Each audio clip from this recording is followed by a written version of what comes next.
Olá pessoal, sejam todos muito bem-vindos, queridos amigos e amigas, feliz ano novo, que todos nós possamos ter um ano novo abençoado, de muita paz e de muita alegria, sempre conectados com Deus, nosso Pai de amor, e pedimos a Ele o amparo, o bom ânimo, a renovação das nossas esperanças para enfrentarmos com bastante coragem todos os desafios deste ano de 2023. É uma alegria muito grande começar o ano junto com vocês e agradecidos a Deus por termos chegado juntos até aqui, vamos para a nossa prece. Hoje é o Dia Mundial da Paz e vamos juntos pedir pela paz, como sempre oramos, pela paz em todos os corações e que também possamos ser os instrumentos da paz e do trabalho amoroso na senda do Senhor. Oração de São Francisco. Senhor, fazei de mim um instrumento de vossa paz. Onde houver ódio, que eu leve o amor. Onde houver ofensa, que eu leve o perdão. Onde houver discórdia, que eu leve a união. Onde houver dúvidas, que eu leve a fé. Onde houver erro, que eu leve a verdade.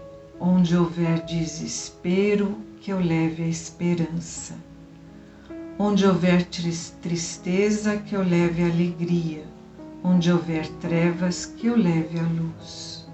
Mestre, fazei com que eu procure mais consolar do que ser consolado, compreender do que ser compreendido, amar do que ser amado, pois é dando que se recebe, é perdoando que se é perdoado. É morrendo que se nasce para a vida eterna. Que assim seja, graças a Deus. Vamos dar continuidade ao nosso estudo, à reflexão desta semana com o Livro dos Espíritos. Nós estamos no capítulo 7, Retorno à vida corporal, no item 1, pessoal, prelúdio do retorno. Então, vamos falar novamente sobre a reencarnação. Qual seria a finalidade da reencarnação? Vamos recordar, voltando para o capítulo 2, Encarnação dos Espíritos. Qual seria a finalidade da encarnação dos espíritos? É a questão 132, feita pelo nosso mestre Allan Kardec. E a espiritualidade de luz responde: Deus a impõe com o fim de levá-los à perfeição. Para uns é uma expiação, para outros uma missão. Deus, que é tão bom, que é a própria bondade, como que Ele nos impõe a encarnação? Ora, se o seu filho não quiser ir para a escola, você vai fazer o quê? com certeza você não vai deixá-lo faltar a aula. E assim Deus é conosco. Ele sabe quais são as nossas necessidades e o que é melhor para nós. Então Deus nos impõe a encarnação para que possamos reparar as nossas escolhas equivocadas do passado e também do presente através da expiação e também com as nossas missões. Nós, espíritos, todos nós temos missões a cumprir. A missão comum a todos nós é melhorar-nos e melhorar o mundo. Parece que não é pouco, não é mesmo? Mas cada um dentro da sua área, das suas aptidões, dentro da sua área de atuação, devemos todos trabalhar e perseverar no bem, sermos um instrumento de Deus. E continuando, para chegarmos à perfeição. Então Deus nos criou para chegarmos à perfeição e assim todos nós, espíritos, vamos passar pelas vicissitudes que são os problemas do nosso dia a dia, que fazem parte da nossa existência corpórea, do planeta de provas e expiações que é o nosso planeta Terra. Nisso é que está a expiação.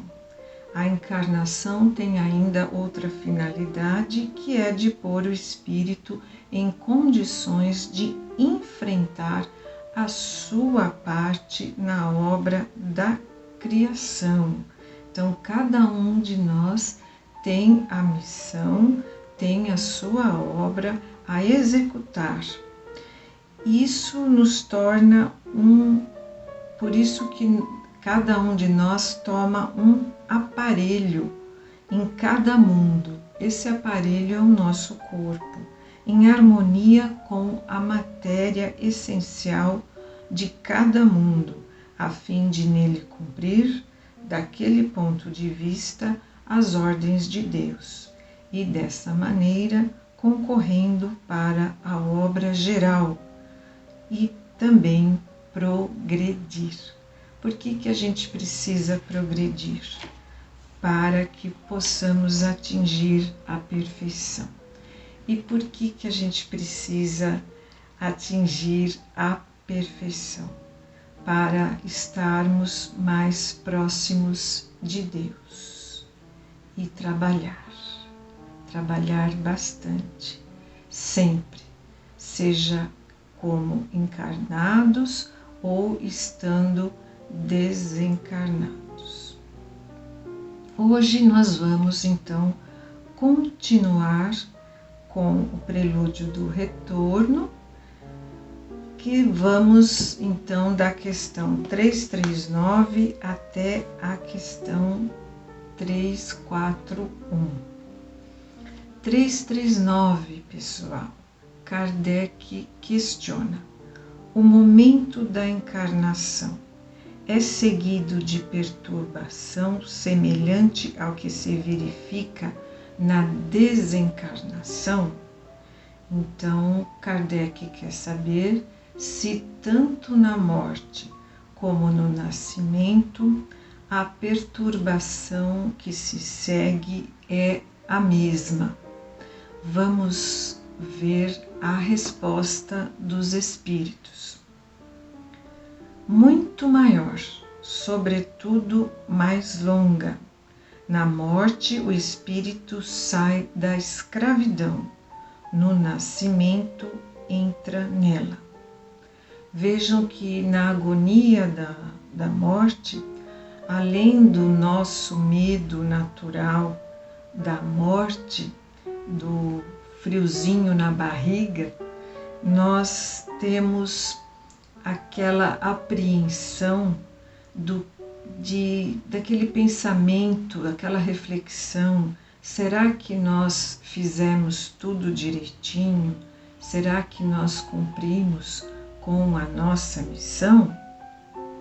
Isso se for um espírito que já atingiu um certo grau de elevação, porque nós temos espíritos que nem se dão conta quando estão encarnados ou quando estão desencarnados. Eles são inconscientes, não conseguem perceber a diferença. Essa perturbação é quando o pensamento do espírito, tanto na morte quanto no nascimento, ele vai se turvando. Nós não devemos temer essa perturbação, porque ela faz parte tanto do processo do nascimento quanto do processo do desencarne. É como se nós estivéssemos em uma viagem e acordássemos em um lugar estranho. É essa sensação. E aos poucos a gente vai tomando consciência do que foi que aconteceu conosco e do lugar aonde nós estamos. Continuando, pergunta 340. Kardec pergunta: o instante em que o espírito deve encarnar-se é para ele um instante solene? Será que a gente vai ouvir umas trombetas aí tocando? Cumpre ele esse ato como coisa grave e importante?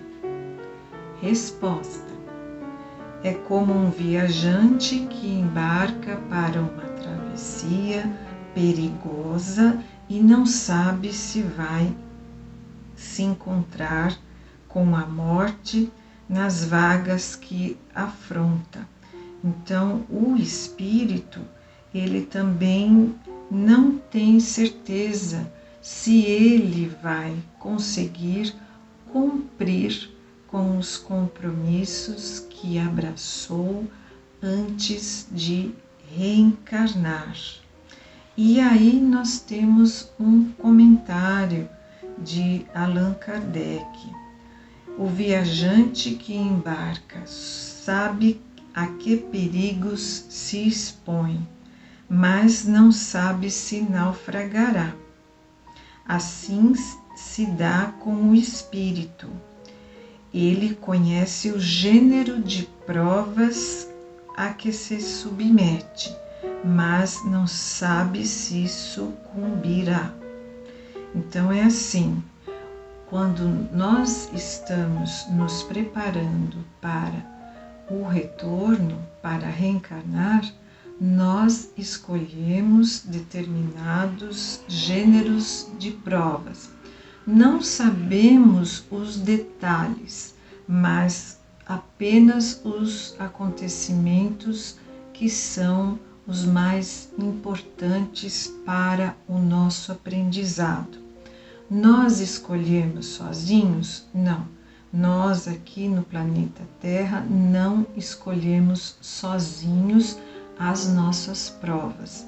Temos toda a assessoria, a ajuda que Deus nos dá através dos espíritos mais elevados do que nós, os nossos mentores.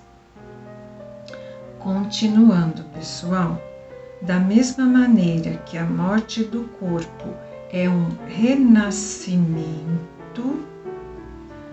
para o espírito, a reencarnação é para ele uma espécie de morte, ou antes de exílio e de clausura. Nessa prece de São Francisco, tem a frase aqui, a última frase: é morrendo que se nasce para a vida eterna. E para o espírito, a encarnação é o contrário, é uma espécie de exílio, de clausura que vai nos prender a esse corpo e a este mundo. Mas é uma bênção de Deus para que possamos reparar os males que fizemos e progredir. Ele deixa o mundo dos espíritos pelo mundo corpóreo, como o homem deixa o mundo corpóreo pelo mundo dos espíritos. É aí a semelhança, entre o nascer e o morrer, encarnar e desencarnar. O espírito sabe que reencarnará, como o homem sabe que morre, mas como este não tem consciência do fato, senão no último momento, quando chega o tempo desejado. Graças a Deus, nós não sabemos a hora da nossa passagem e que continue assim. Continuando. Então, nesse momento supremo, a perturbação o envolve como no homem em agonia. Essa perturbação persiste e essa perturbação persiste até que a nova existência esteja nitidamente firmada. A encarnação, ela começa no momento exato da concepção. Só que como nós estamos estudando, antes da concepção, há todo esse preparo encarnatório. Nas obras de André Luiz, mais uma vez citando André Luiz, que tem tudo a ver com o nosso tema, nós vemos ali que André Luiz começa a nos contar e nos colocar a par de tudo o que acontece no mundo espiritual, do lado de lá. E ele nos fala do ministério da reencarnação, que tem um departamento que é o departamento reencarnatório. Mais uma vez, friso que é uma leitura muito gostosa, muito gratificante e que muito nos elucida. O início da reencarnação é uma espécie de agonia para o espírito, porque, como nós já falamos anteriormente, o espírito também entra nessa perturbação. E chegando à nossa última questão, que é a questão 341, Allan Kardec pergunta: a incerteza do espírito quanto à eventualidade do sucesso das provas que vai sofrer na vida é para ele uma causa de aflição antes da encarnação? Ou seja, já nesse prelúdio do retorno, será que o espírito já fica aflito, preocupado, mesmo antes de encarnar? Vamos para a resposta. Uma grande aflição, pois as provas da sua existência o retardarão ou farão avançar, segundo as que tiver bem ou mal suportado.